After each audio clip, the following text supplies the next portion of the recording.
West ইন্ডিজের বিপক্ষে এই ম্যাচে জিততে পারলে সুপার 8-এর দরজা খোলা থাকতো নিউজিল্যান্ডের সামনে, কিন্তু ভাগ্য সহায় হলো না।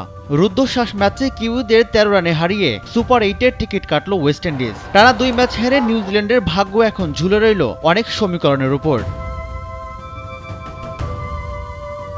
150 রানের লক্ষ্যে ব্যাট করতে নেমে শুরুতে উইকেট হারিয়ে বিপদে পড়ে কিউইরা। আকিল হোসেনের বলে চেজের কাছে ক্যাচ দিয়ে ফেরেন ওপেনার কর্নওয়ে। এরপর 50 রান তোলার আগেই 3 উইকেট হারিয়ে বসে নিউজিল্যান্ড। কিউইদের হয়ে ভালো শুরু করা ফিন অ্যালেন 23 বলে 26 রান করে জোসেফের বলে আউট হন, আর অধিনায়ক কেন উইলিয়ামসন ফিরেছেন মাত্র 1 রানে।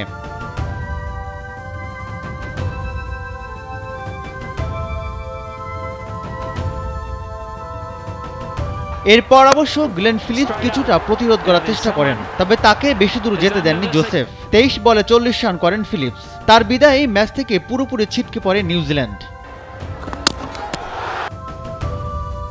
শেষ ওভারে 33 রানের প্রয়োজন ছিল নিউজিল্যান্ডের। ওভারের 2 বলে 2 ছক্কা মেরে ক্যারিবীয়দের চিন্তায় ফেলে দিয়েছিলেন স্যাটনার, তবে শেষ পর্যন্ত বাকি 4 বলে মাত্র 7 রান নিতে পেরেছেন।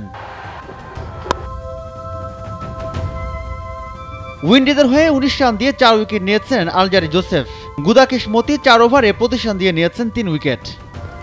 এর আগে টসে হেরে ব্যাটিংয়ে নামলে নিউজিল্যান্ডের 2 অভিজ্ঞ পেসার ট্রেন্ট বোল্ট এবং সাউদির বোলিং তোপে শুরুতেই বিপদে পড়ে ক্যারিবীয়রা। 30 রানের মধ্যে 5 উইকেট হারায় West Indies. Brandon King 9, Nicholas Pooran 17 run করেন। এদিকে জনসন চার্লস এবং রস্টন চেস রানের খাতা খোলার আগেই ফিরে যান। এমন ব্যাটিং ধস থেকে দলকে টানতে থাকেন শেরফেন রাদারফোর্ড। আকেল হোসেন আন্দ্রে রাসেলের সঙ্গে ছোট ছোট জুটিতে দলকে এগিয়ে নিতে থাকেন তিনি। আকেল হোসেন 15 এবং রাসেল 14 রানে ফিরলেও এক প্রান্তে টিকে থাকেন রাদারফোর্ড।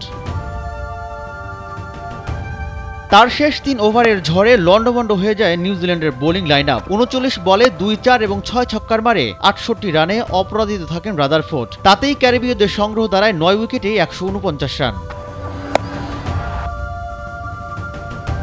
নিউজিল্যান্ডের হয়ে এদিন পিক আপ বোলার ছিলেন ট্রেন্ট বোল্ট। 4 ওভারে 16 রান দিয়ে 3 উইকেট পেয়েছেন তিনি। 4 ওভারে একটি মেডনও দিয়েছেন এই বাঁহাতি পেসার। এছাড়াও সাউদি 21 এবং লকি ফার্গুসন 27 রানে 2 উইকেট নিয়েছেন। রাজিবুল ইসলাম, নাগরিক।